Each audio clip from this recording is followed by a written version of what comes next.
tackle. Don't need nothing fancy. Could be the cheapest, could be the most expensive. As long as it does the job, then works for me. Pliers, nothing fancy. $5, $6 at Walmart. That's all you need, just in case it gets deep down in the throat. Something easy to take it off.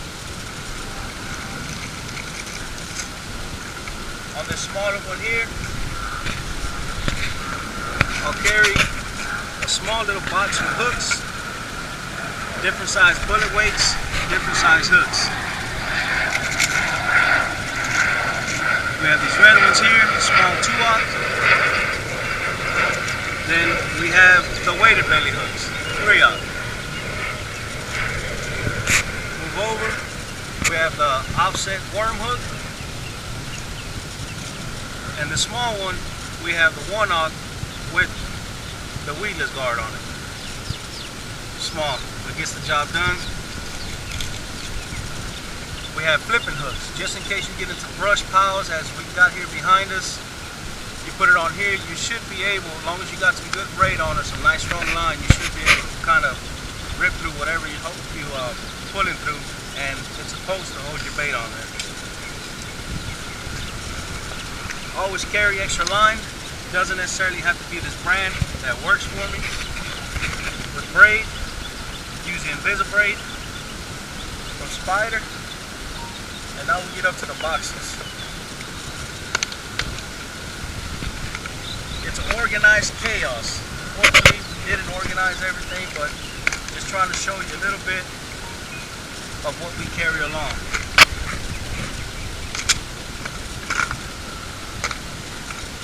Small scale, nothing fancy, $6, $7 at Bass Pro Shop.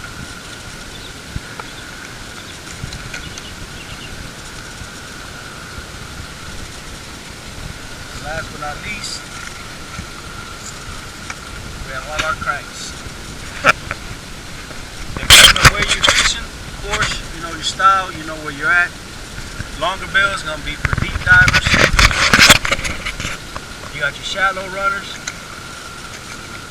You got your lipless crankbaits, and you got your multi-jointed sunfish, perch. You got your jerk baits. Some are suspended. Basically, depending on where you're going fishing, I try carrying a little along everywhere. Also got some tungsten weights. Those go over here. Sorry.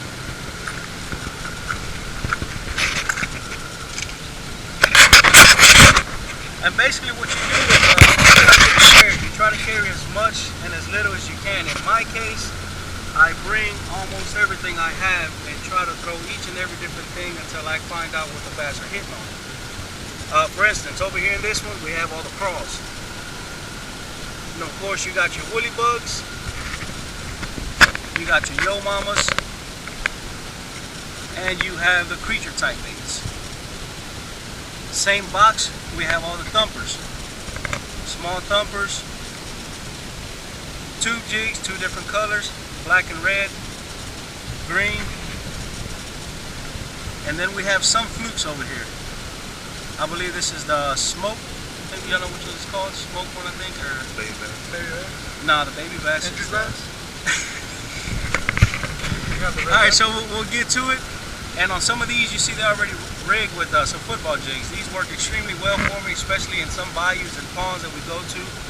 That worked every single time. That's why I keep those on there. As well as the flukes. Those work real good for me too.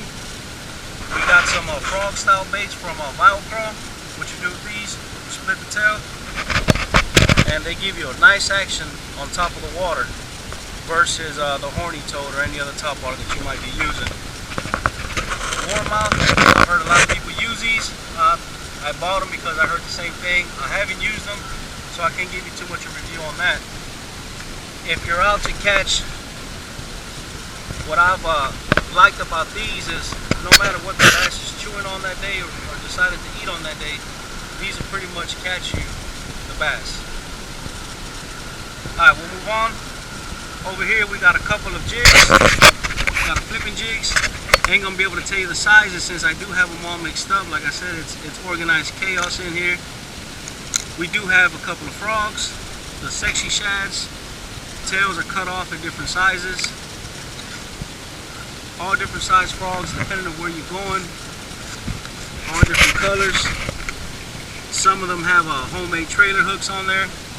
You know, you don't necessarily have to do it, but it's worked for me in the past.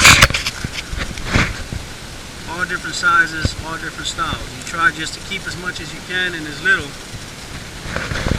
to expand your options. This is something I haven't used before, so if anybody has any update on this, you're more than welcome to comment or give me a tip. You tie on, you're supposed to throw to the bottom. It has a blade, hook at the bottom. So any advice y'all can give me on that's fine. Buzz baits, spinner baits, a little bit of everything. And this, of course, it's not the field mouse, it's a knockoff of it, Chinese version knockoff, but still does the job. Go over here, basically over here, what we have is all the swim baits, different style swim baits.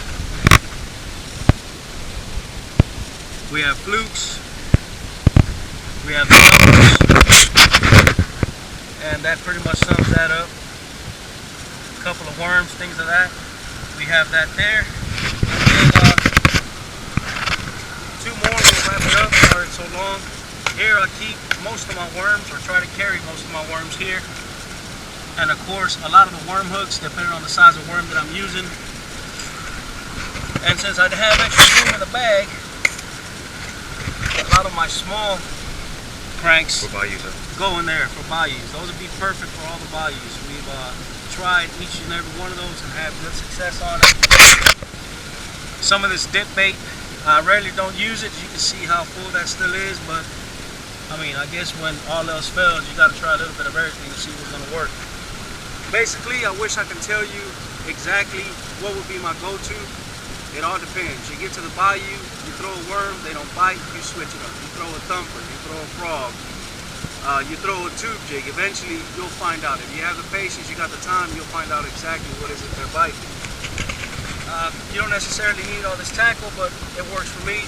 I would hate have to go back to my car, or hate have to get skunked one day because I don't have the right thing that they're biting. So I appreciate you watching. It's the crew today. Manny, appreciate y'all watching. Thank you. Like, comment, subscribe, and here's some more videos, guys.